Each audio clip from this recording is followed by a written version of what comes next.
everyone, it's Cindy. Welcome back to Studioloo. So I'm here today with my Friday book haul. So this first book is one that I actually got from an estate sale. It is a huge book about the opera by Andres Bata, and it's a really cool book. I only paid $2 for it. That's kind of why I got it. It's not the kind of book that I necessarily would pick up, but no one else bid on it, and I bid on it early and nobody else wanted this book.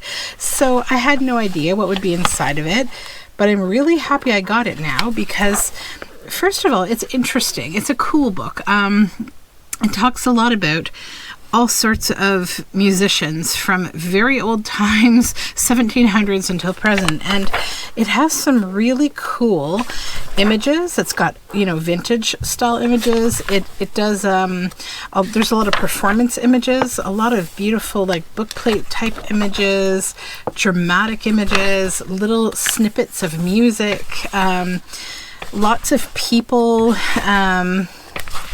just beautiful. It's altogether very beautiful, and it's absolutely an enormous book. Like, let me see if I can show you how wide.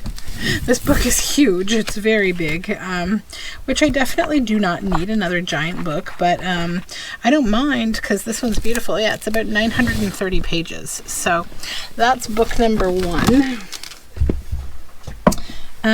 The second book, I don't know why I picked this book up other than I just think it was really, the cover attracted me. It's red velvet, and the book itself it was $2, is called A Little Fur, A Fox Called Sorrow by Isabel Carmody.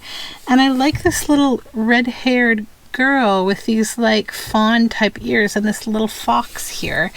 Little Fur is a half elf, a half troll girl who secretly plants seeds in the city until she must set out on a new adventure.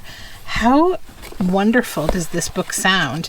So this book is definitely for reading. I'm going to have to read it. It just sounds wonderful, and I love that it's so tiny. It's such a sweet little book. I love the cover. I will debate after having read it what will happen to it next. It will either potentially be a journal. It is quite specific though. It does, this is in the actual velvet. It may be kept in my library, or I'm gonna go to my little free library. Anyhow, the next book is actually an old copy of Jane Eyre, but look at this cover. Is this not just the grimmest, saddest cover that you've ever seen? I actually am slightly this is gonna pull this off. I'm gonna have to put something over it there, like a book plate, or this is so awful. Nothing I can do. It's a paper cover, and these people have no respect for old books. Anyways, it's okay. I can cover this with something sensible, like maybe a wax seal with something underneath it to just kind of make it okay. But anyways, what I was thinking about this book, and I know this isn't everybody's thing, but love me or leave me, I'm a little bit weird. Wow, November 1943. Yeah, so this book is from 1943. What I see in this cover is kind of like a book of mourning, or traditions in end of life, or, something to those kind of themes. So some time ago in an estate auction, I actually won a whole lot of ephemera, including some death cards, which are death notice cards, as was customary to create like an obituary, but it was in a card that you would send out in the 1800s. I probably could stand to do a little more research on death cards, but I do see them come up all the time in estate auctions. So that's where my brain is going with this. I don't unfortunately know the story of Jane Eyre. I never read it. I should probably have looked up the theme of this before, bringing it to you here and everyone guffawing at the fact that I haven't read it, because I'm actually like a very avid reader and always have been, but it was just never a story like that. A lot of English sensibility type stories I never read. So yeah, I've caught up on a lot of them in my adult life, but I never read Jane Eyre. So yep, I will do some research around what the book's about to understand why these poor girls are so sad. They do look like they're in like an all-girls school, and I imagine that that's kind of a sad situation to begin with. So this is a really cool cover. And I think that's what I'm going to use it for, like a book of mourning or something of that nature. This was a book I've never seen before. It was 50 cents. I don't need to take that off because I won't be using the cover. But I've often on my channel used Glenn Loates books because he's an incredible painter of animals, birds, you name it. He paints it, landscapes, beautiful. So this is kind of like a children's format of Glenn Loates on owls, a Bobby Calman book. And so I don't need more bird books, but also, yes, I do. I always do. So these are like smaller versions of like his like, these are what I'm used to seeing, these great big owls. But in this book, there's kind of some different, you know, it's really focused around owls. There's a lot more of them. There's black and whites of them. So they've adapted, I think, his original book of paintings to make this children's version. So I really love it because it's all owls, and typically in a Glenn Loates book you only get like a couple of owls, and I've actually never seen the snowy owl before. I was pretty happy to see that. So lots of nice owls. Then I have a few more. So this book is Charlotte Moss Decorates. Now, if you've been watching my channel, you'll see from time to time that I pull out, actually, I used it, hold on, this week in my Marguerite Miller collage challenge, a book that's called Nomad, and it's literally like a design book kind of that appreciates the humble design of this world traveler who goes to all these different domestic homes around the world, and she, you know, just documents the beauty of their somewhat basic but beautiful and functional design. So Charlotte Moss, I don't know much about, but I thought the book looked really nice. It's this big, huge book. Nice end papers here, but I liked the design inside of it. So this was originally $20. I paid $4 for it. Yeah, it was green tag. It was yellow tag day. So but it has the same kind of things in it as the Nomad book that I have just completely used so much of. So I thought it would be a really good time to kind of re-up my design book kind of fodder, because I really love pulling things out of this. I've made so many journals, like my Garden Witch journal had, you know, things like this in it. You can often depict like domesticity, or if you're telling a story about someone's life, aspects of these design books help you paint the picture of their surroundings. So I really like using them.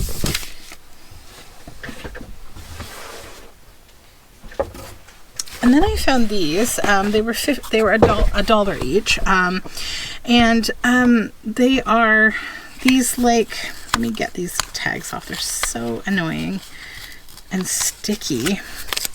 An outline of women's clothing in Canada during the Roaring 20s, of women's dress in the 20s, and the cut of women's 19th century dress, Victorian Gothic. So there were actually quite a few of these, but I only grabbed 2 of them. They're kind of like these little booklets, and they're stapled.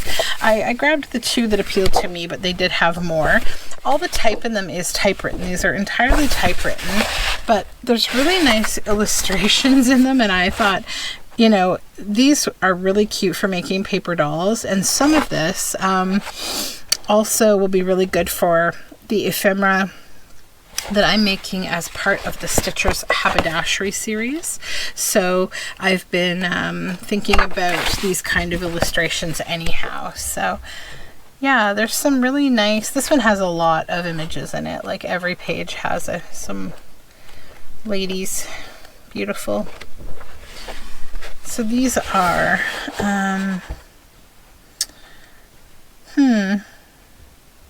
this is all the information like on the original author. I don't know how these sort of journals were put together. Okay, so these are copywritten Eileen Collard, 1981 and 1978. So this is someone in Burlington, Ontario. Yeah, who I guess published these probably from Vintage Materials.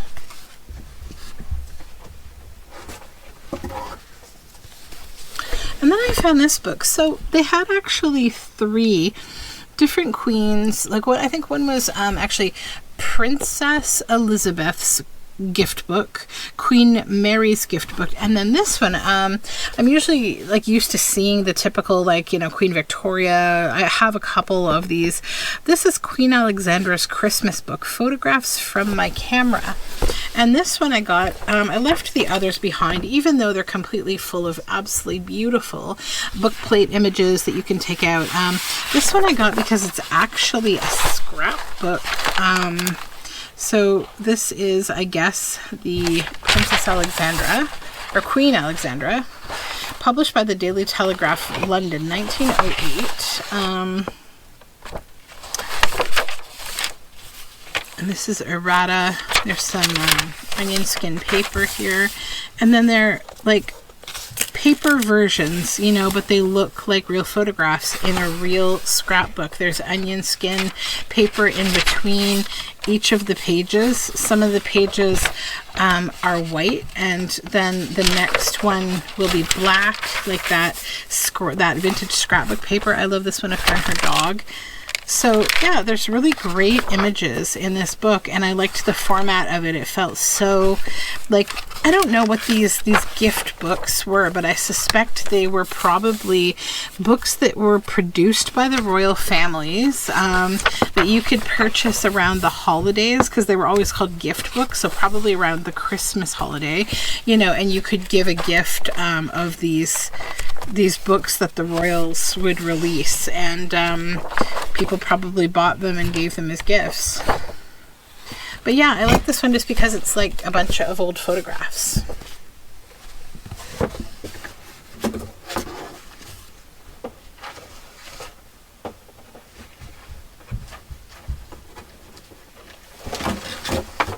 Sorry, the last thing I have to show you is a little delicate. Very delicate, actually. So I got 4 of these old magazines. They're hard to fit. They're big, like they're really huge. They're like newspapers, really. So this one is The Housekeeper from May 1905, the Housekeeper Corporation of Minneapolis, Minnesota, and it cost 10 cents. And inside, it's just full of beautiful advertising. The Singer 66, Heinz apple butter, holes in your clothes, eaten in or rubbed out in, the wash, Purline, like just different kinds of ads. And then some bits of fascinating fiction. The editor. And these are tattered, and these are slightly damaged in the corners, but I just love them. I love the ads. La Blanche face powder. I'm probably going to be making some digitals with these, because these are actually not like your standard, like these are actually very hard to find. These are more rare than the usual. Like I find old McCall's magazines and old things like this, but these are literally like newspapers, and they're chock full of just really nice things. You know, like these are beautiful images. So I especially just really love the ads, like this Menon's borated talcum toilet powder, Glasscock baby jumper, pineapple eye clip. Yeah, so my plan is digitals for these, as I've been working on some digitals for the shop. Oh, disclaimer about the shop, actually, or correction about the shop. My Etsy shop, which is Studioloo, I noticed this week, because a couple people let me know, that some of my listings, I had only sent them up to ship to Canada. I do ship to the United States, so if you ever have a problem, let me know. I think I have fixed everything. Also, if you're outside of Canada or the United States and interested in something in my shop, just message me. I like to individually work that out with you so that I can get your address and I can actually like get the real quote for you on shipping and not like guess at it and overcharge or undercharge. So anyhow, Needlecraft, these are the rest of these. This one is September 1920, so this one is just now 100 years old. So these are a little different. These are more about like kind of needlework, obviously. They do have some advertising in them as well, but lots of beautiful needlework. Yeah, and they had a color ad in the back. But you can see they're very, very tattered. And I'm actually going to just, there's like a natural fold, and I'm going to fold these two because they have a natural fold. This one's in better condition. This is actually 1923, so it's not quite 100 years old yet. We have a cream of wheat ad. We have more needlecraft kind of stuff. Lots of doilies, patterns for doilies. These are probably the very ladies whose doilies we're all buying these days to use in our journals. So thank you, ladies of the 18 and 19, early 1900s, for all of your beautiful work. Toiling away the hours, you know, in front of the firelight. But yeah, these are beautiful. And the last one is this one, and I really love the cover of this one. It's from September 1928. It maintained its 10-cent cost. This one actually has a little stamp on it. Milverton, Ontario.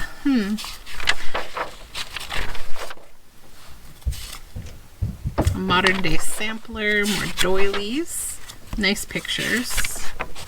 Oh, that's awesome. Designs in cross-stitch embroidery. Motifs suitable to many decorative purposes. That's so cool. And I love this laundry line. That's really nice. There's something about wash lines, especially when you drive through like Amish or Mennonite, you know, areas where like they still hang their laundry on the line. I just love the look of that. I also love it depicted. I think I have some fabric that has a laundry line on it, and I really love it. My mother used to hang our laundry on the line when I was a kid. I'm not sure that she still does, though. I think it ended when we had a neighbor who had like a meat business, and he had a smoker outside, and my mother was not impressed with the smell of the cured meat on her laundry. So I think it all came to a bitter end. Anyways, oh, I have one more.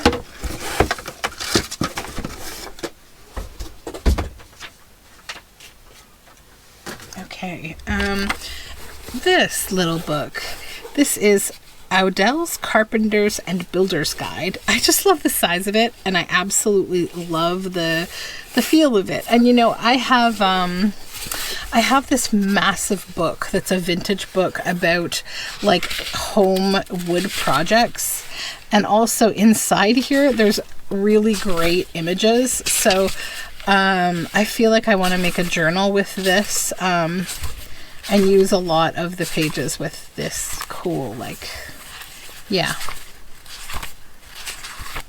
I know it's kind of a different theme. Some people would call it a men's journal. My framework on that is just it's a builder's, DIYers kind of journal. Like, but yeah, really nice images. So it's just a cute little book, right? A lovely little size. It made me very happy. So that is my thrift haul for today, or my book haul. I do have a little thrift haul. I'll share that either before this or after. I don't know. I have one more thing, but I'm going to show that in a video about what I'm going to use this for. It's this massive book on Impressionism. So as you can imagine, gorgeous pictures and lots of them, Impressionists. All the Impressionists and loads of information about the Impressionists. So we're going to be doing a little bit of an Impressionism project really soon. So all that being said, I don't want to give too much away. That will be coming. If you may have already seen some of it. I don't know the order to which I will get these videos out. This is certainly coming out on Friday of this week. But I don't know if I might get started on the project I do with this, like, tomorrow. So anyhow, have a lovely day, and thank you again for joining me. Don't forget to subscribe.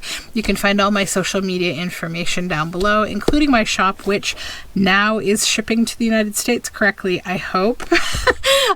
So thanks again, everyone, and take care of you. Bye for now.